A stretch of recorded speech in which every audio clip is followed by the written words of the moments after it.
आज के इस ऐतिहासिक कार्यक्रम इस पर पूरे देश की दृष्टि है।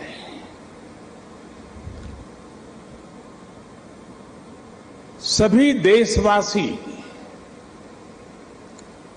इस समय इस कार्यक्रम से जुड़े हुए हैं। मैं इस ऐतिहासिक क्षण के साक्षी बन रहे सभी देशवासियों का हृदय से स्वागत करता हूं, अभिनंदन करता हूं। क्यों? आजादी के अमृत महोत्सव में देश को आज एक नई प्रेरणा मिली है, नई ऊर्जा मिली है। आज हम गुजरे हुए कल को छोड़कर आने वाले कल की तस्वीर में नए रंग भर रहे हैं। आज जो हर तरफ ये नई आभा दिख रही है, वो नए भारत के आत्मविश्वास की आभा है। आज कर्तव्य पथ के रूप में नए इतिहास का सृजन हुआ है। साथियों, आज इंडिया गेट के समीप हमारे राष्ट्र नायक नेताजी सुभाष चंद्र बोस की विशाल प्रतिमा भी, मूर्ति भी स्थापित हुई है। नेताजी की मूर्ति की स्थापना करके आधुनिक और सशक्त भारत की प्राण प्रतिष्ठा भी कर दी है। वाकई ये अवसर ऐतिहासिक है, ये अवसर अभूतपूर्व है। साथियों, सुभाष चंद्र बोस ऐसे महामानव थे जो पद और संसाधनों की चुनौती से परे थे। उनकी स्वीकार्यता ऐसी थी कि पूरा विश्व उन्हें नेता मानता था। उनमें साहस था, स्वाभिमान था, उनके पास विचार थे, विजन था, उनके नेतृत्व की क्षमता थी, नीतियां थी।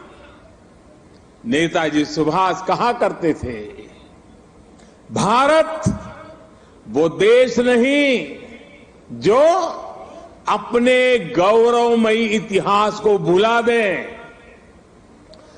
भारत का गौरवमयी इतिहास हर भारतीय के खून में है, उसकी परंपराओं में है। नेताजी सुभाष भारत की विरासत पर गर्व करते थे और भारत को जल्द से जल्द आधुनिक भी बनाना चाहते थे। अगर आजादी के बाद हमारा भारत सुभाष बाबू की राह पर चला होता तो आज देश कितनी ऊंचाइयों पर होता।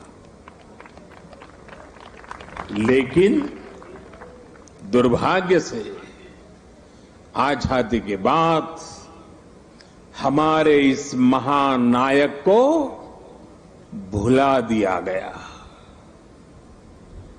उनके विचारों को, उनसे जुड़े प्रतीकों तक को नजरअंदाज कर दिया गया।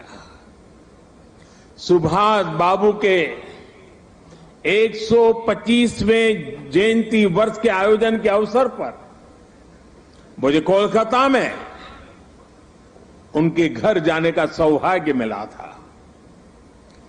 नेताजी से जुड़े स्थान पर उनकी जो अनंत ऊर्जा थी, मैंने उसे महसूस किया।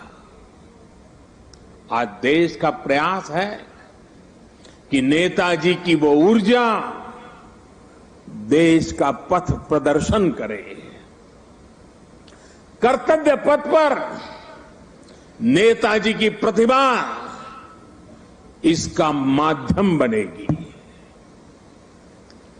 देश की नीतियों और निर्णयों में सुभाष बाबू की छाप रहे, ये प्रतिमा इसके लिए प्रेरणा स्रोत बनेगी।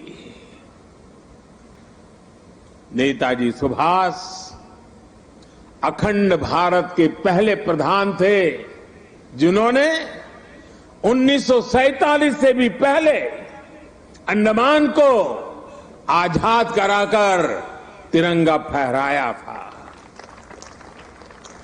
उस वक्त उन्होंने कल्पना की थी कि लाल किले पर तिरंगा फहराने की क्या अनुभूति होगी। इस अनुभूति का साक्षात्कार मैंने स्वयं किया जब मुझे आजाद हिंद सरकार के 75 वर्ष होने पर लाल किले पर तिरंगा फहराने का सौभाग्य मिला। ज्ञान में, अध्यात्म में, गरिमा में, अन्नदान में, संगीत में, शाश्वत कविताओं में हमारा देश भारत पूरे विश्व में सबसे महान है। वीरता में, सेनाओं के शौर्य में, करुणा में, दूसरों की सेवा में, जीवन के सत्य को खोजने में, वैज्ञानिक अनुसंधान में हमारा देश भारत पूरे विश्व में सबसे महान है। और इसका रास्ता इस कर्तव्य पथ से ही जाता है। साथियों, आज के इस अवसर पर मैं अपने उन श्रमिक साथियों का विशेष आभार व्यक्त करना चाहता हूं जिन्होंने कर्तव्य पथ को केवल बनाया ही नहीं है बल्कि अपने श्रम की पराकाष्ठा से देश को कर्तव्य पथ दिखाया भी है। अभी कुछ दिन पहले ही देश को स्वदेशी विमान वाहक युद्धपोत आईएनएस विक्रांत मिला है। मुझे तब भी आईएनएस विक्रांत के निर्माण में दिन रात काम करने वाले श्रमिक भाई बहनों और उनके परिवारों से मिलने का अवसर मिला था। मैंने उनसे मिलकर उनका आभार व्यक्त किया। श्रम के सम्मान की परंपरा देश के संस्कारों का अमिट हिस्सा बन रही है। आपको जानकर अच्छा लगेगा कि नई संसद के निर्माण के बाद उसमें काम करने वाले श्रमिकों को भी एक विशेष गैलरी में स्थान दिया जाएगा। और साथियों, जब हम कल्चरल इंफ्रास्ट्रक्चर की बात करते हैं तो उसका मतलब सिर्फ आस्था की जगहों से जुड़ा इंफ्रास्ट्रक्चर ही नहीं है। इंफ्रास्ट्रक्चर जो हमारे इतिहास से जुड़ा हुआ हो, जो हमारे राष्ट्र नायक और राष्ट्र नायिकाओं से जुड़ा हुआ हो, जो हमारी विरासत से जुड़ा हो, उसका भी उतना ही तत्परता से निर्माण किया जा रहा है। सरदार पटेल की स्टैच्यू ऑफ यूनिटी हो या फिर आदिवासी स्वतंत्रता सेनानियों को समर्पित म्यूजियम, पीएम म्यूजियम हो या फिर बाबा Saheb Ambedkar memorial, national war memorial हो या फिर नेशनल पुलिस मेमोरियल, ये कल्चरल इंफ्रास्ट्रक्चर के उदाहरण है। ये परिभाषित करते हैं कि एक राष्ट्र के तौर पर हमारी संस्कृति क्या है, हमारे मूल्य क्या है और कैसे हम इन्हें सहज रहे हैं।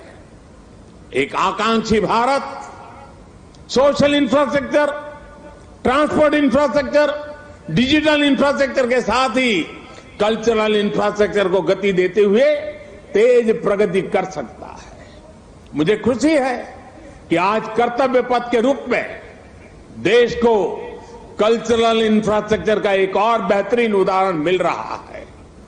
मैं देश के हर नागरिक का आह्वान करता हूं, आप सभी को आमंत्रण देता हूं, आइए इस नवनिर्मित कर्तव्य पथ को आकर देखिए।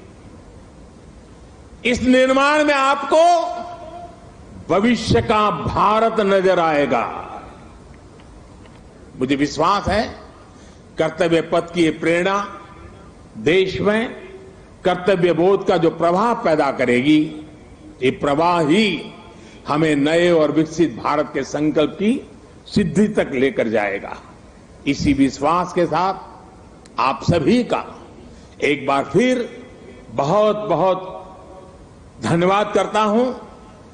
मेरे साथ बोलेंगे, मैं कहूंगा नेताजी, आप बोलिए अमर रहे, अमर रहे। नेताजी, नेताजी, नेताजी, भारत माता की, भारत माता की, वंदे वंदे वंदे। बहुत बहुत धन्यवाद।